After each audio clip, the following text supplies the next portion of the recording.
welcome back to the Young Adults Podcast, also known as YAP.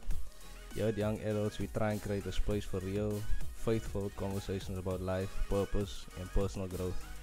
This platform exists to unravel the tough questions about single life and so much more surrounding that. I'm your host, Sherabum Potberg, and I'm so glad you're tuning in. We also have some of our members in the background today. They'll be joining us for a short Q&A. Now today's topic is facing singleness as a man. It's real, it's raw, and I believe it's going to speak to a lot of hearts.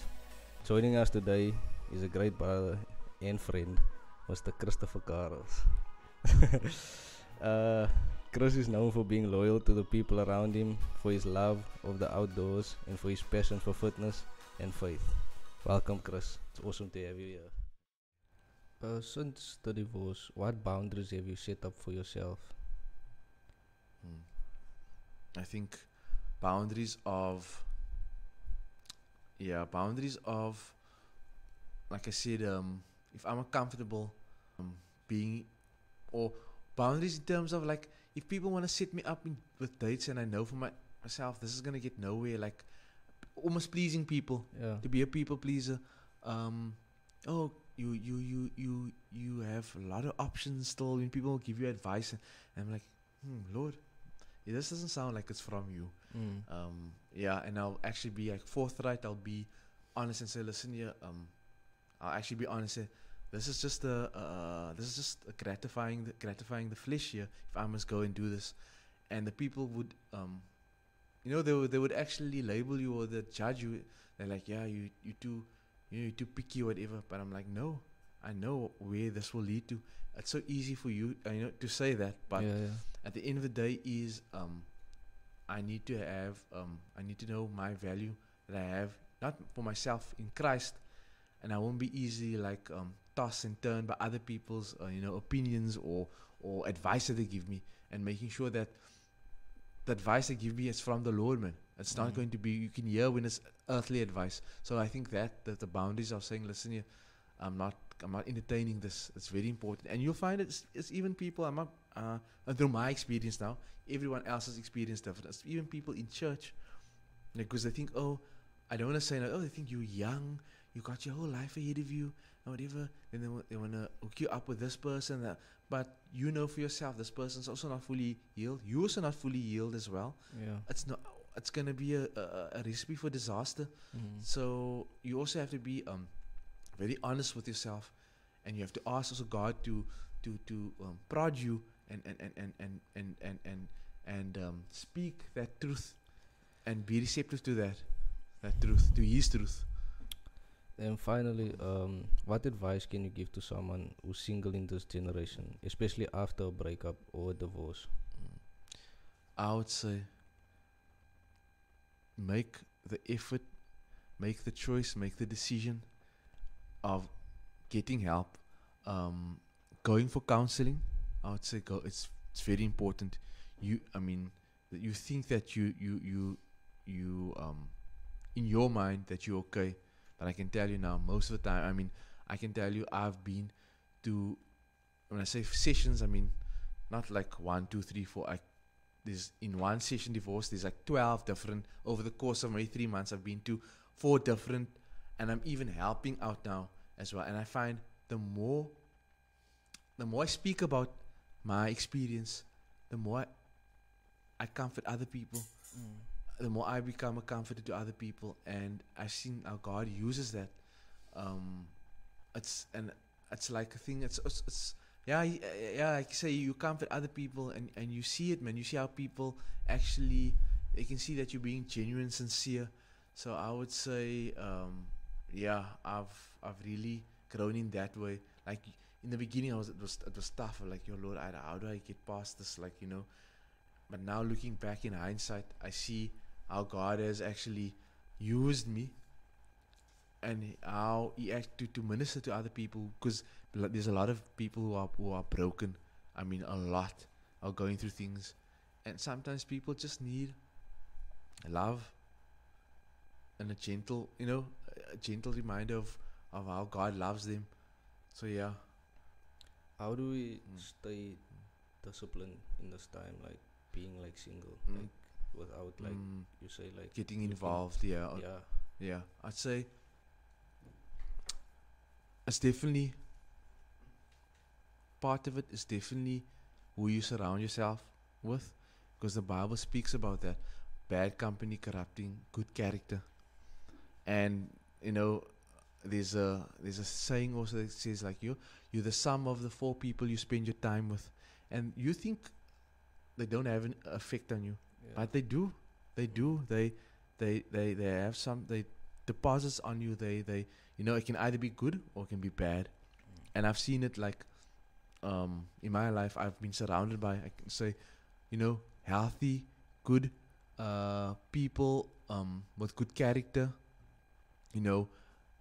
godly, God-fearing people as well, people that want the best for me. And also at the end of the day, being honest with yourself, being honest with God, because I can tell you, I'm not I'm not perfect, and I tell God like, I'm struggling and battling with, with this issue with.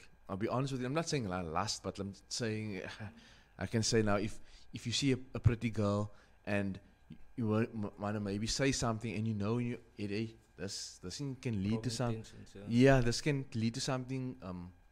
It can lead to something greater, man. A sinful desire. You can give birth to like sin, and then like the Spirit will remind, don't entertain this idea. So yes, and being intentional, and also, like I said, have healthy habits, man. Like for me, the exercise is very important. That helps a lot. Exercise to a point. Going to the gym. Being outdoors, it helps a lot. You'll meet also different people, like-minded people as well, and God will show you. He'll show you that. Like I just look at like how I met Gershon, how we cycle together, and how friends of his as well, and how we also do things together as well. So it's very important the company you keep. Like I say, bad company the Bible says, the scripture says, bad company corrupts good character, and it's very important who you surround yourself with. Yeah. Alright, guys. That's all the questions. Thank you very much for. But we're gonna take some questions from the members here. Welcome back, guys. We are with the Q&A. Questions from the floor. So first question is, would you prefer to be a bachelor? Yo, you guys have some good questions. I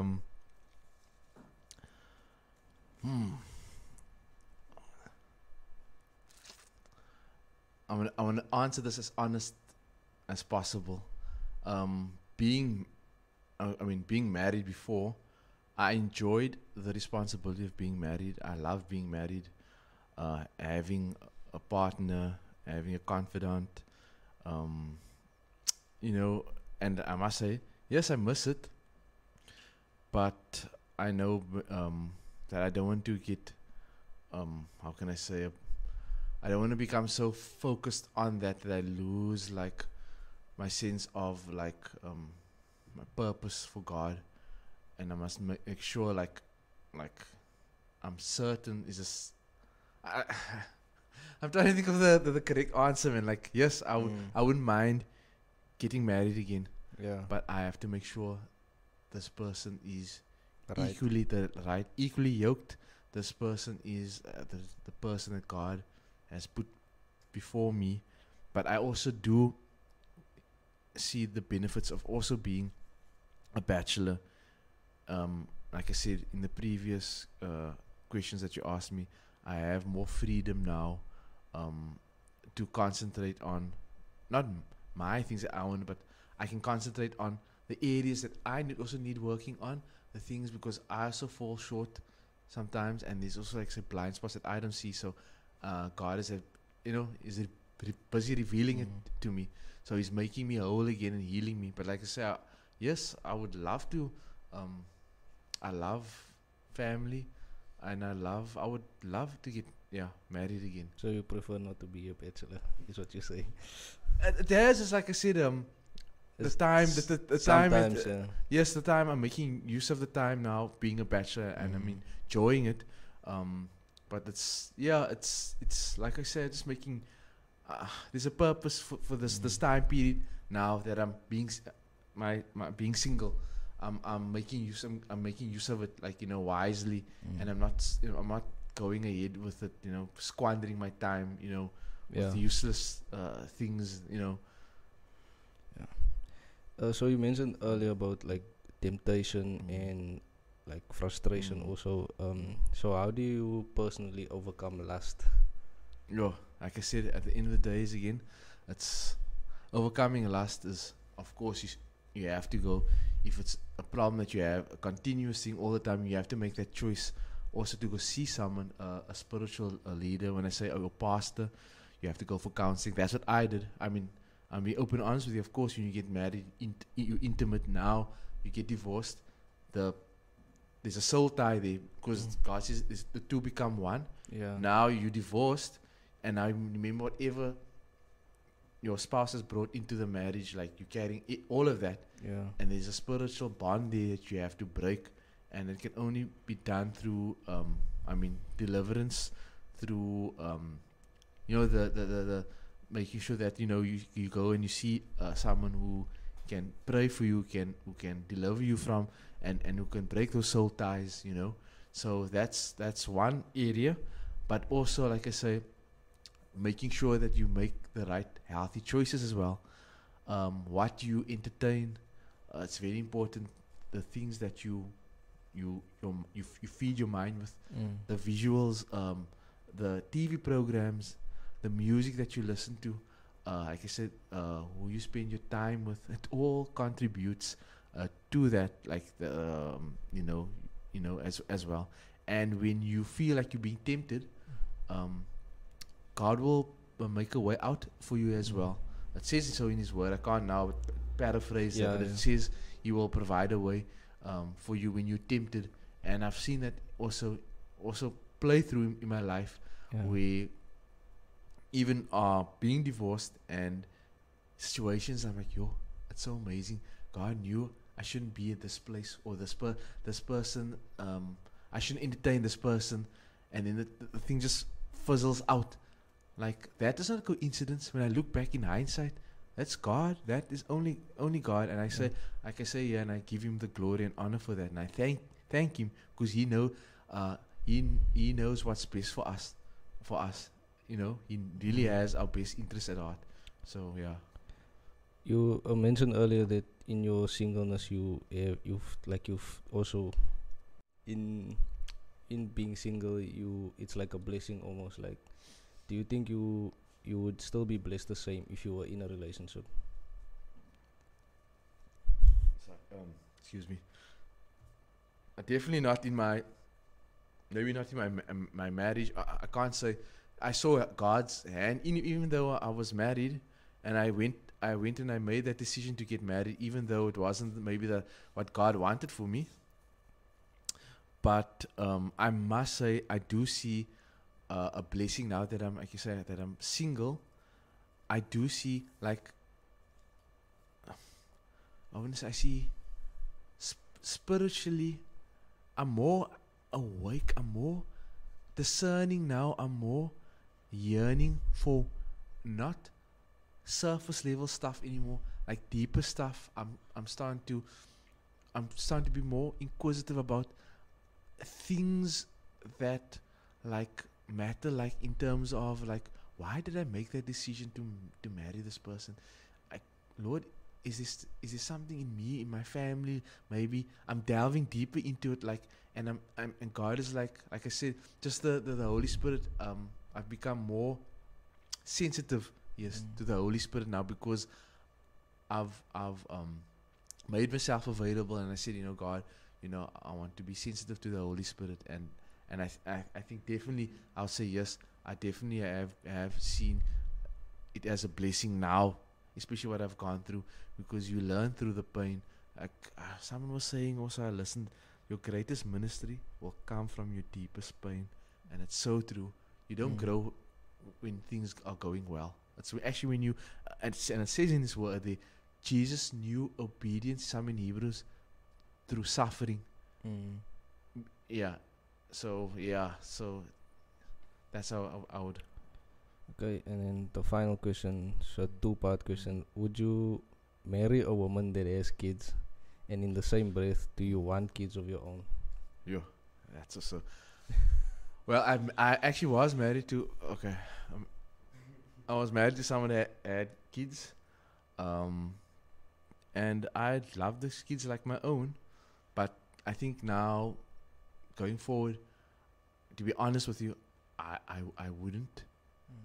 I wouldn't want to do that because I know the complications. I know there's just a lot of. I'm not saying it's not impossible. You can't marry someone with kids and you can make it work. But I'm just saying, me being through it, and done that before, just the whole dynamic and it's. I would rather prefer to marry someone without kids, because you also have more time for each other and to get to get to know each other more as well. So I would prefer it that way. Yes, I would say, yeah, Okay. for myself. Yeah. I'm not saying for anybody else. Yeah. I'm speaking about myself now. Yeah. Okay. Any final questions from anybody before? No, it's not really a question, but I was just googling this now. Proverbs 18:22 says, "Who findeth a wife?" I'm reading the King James. New King James, Mm. not New King James, King James Mm. version. "Who findeth a Mm. wife findeth a good thing and obtaineth favor of the Lord." Which, based on just that scripture, obviously, if you say that it's been a blessing for you, you've seen the blessing of God and His hand upon your life in different ways.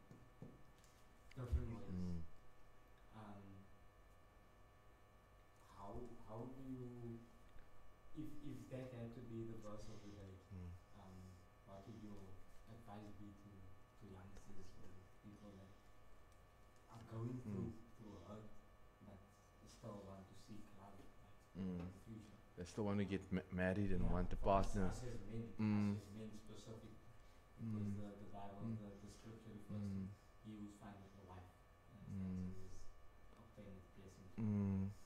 What's your advice to us as youngsters that go through hurt but still seek love, and having to overcome the hurt, find the love again? And I would like you to speak from No experience. Just to repeat the question, so for the listeners, how do you overcome what? Overcome hurt and Overcome hurt and still seek love. based from the scripture, Proverbs 18:22. Based on the scripture, Proverbs 18:22. I would say definitely do the necessary work to find the healing, because it's not. I saw something also the other day. It's not time that heals; it's time with God that heals. It's time spent with God. He will show you. He will show you the areas that you need work in, because to grow spiritually and emotionally,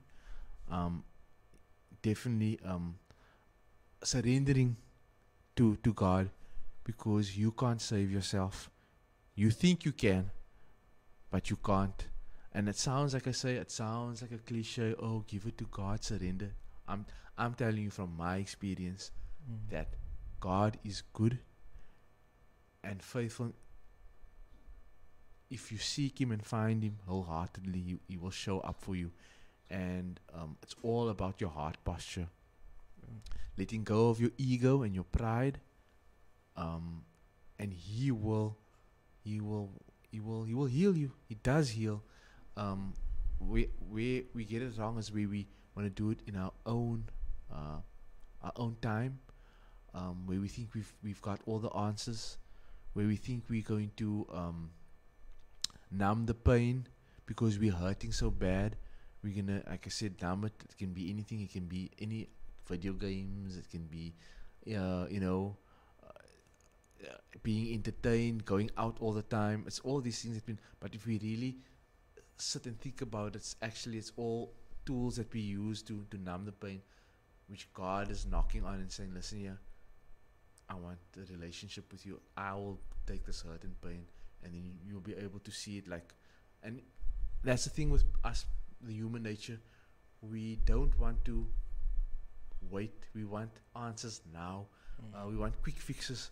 And like, I just think on also that scripture in Psalms, it speaks about, be silent before the Lord, or be still before the Lord and wait expectantly for Him. It's that expectant, and His time is not our time. So I do see it, like I see it daily, and I believe in it, because the authority that we carry as believers in Christ, that God has healed me and He wants the best for me, and He is, and I continue to believe that He is giving me the best, and I can see it like daily, and I never doubt that. It's the lies of the enemy that comes, and he sows that seed of doubt and lies. He's the father of lies, and he's like an advocate, and he's like saying that you are a liar and lie all the time, but we know the truth that we have in Jesus Christ, So yeah, it's like I said, it sounds like a a spiritual answer, but really it does. It's only God that can heal your pain. Chris, thank you so much for sharing your story, your honesty, and your wisdom with us today. I really believe that what you shared is going to help a lot of people. To everyone listening, remember your singleness isn't a pause in your story. It's part of God's plan for your growth and purpose. Learn, build, and trust in Him. This has been Young Adults Podcast, where we talk real, love real, and grow together in faith. I'm your host, Sherman Potbeer. Stay blessed, and we'll catch you next time.